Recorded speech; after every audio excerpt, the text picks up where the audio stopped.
Si Santa, si Santa, sin Christum alagi, kel na panghantani, mo sa di kontamsa.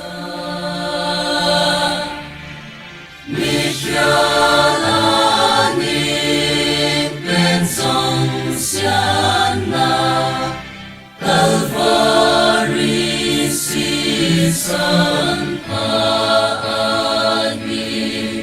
Calvary season paagi, Calvary season paagi.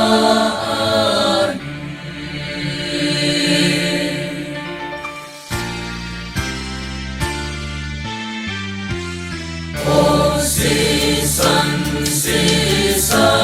po, hon kong hon sa akin, hon tu tiangin, ila tulo ding pe, season,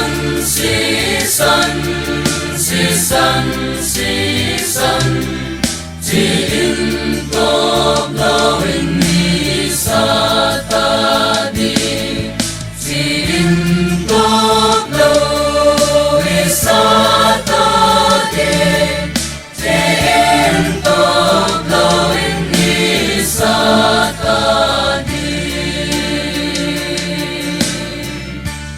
Tong bintang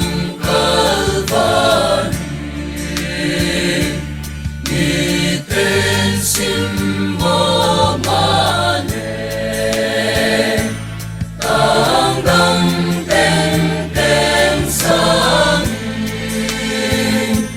kensong ay soveno,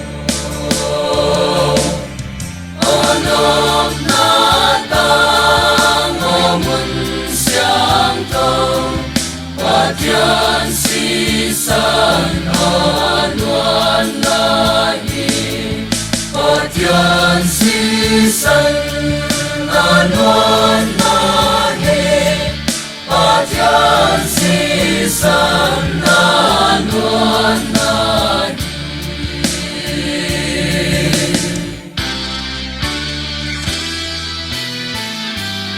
Ang bintang Calvary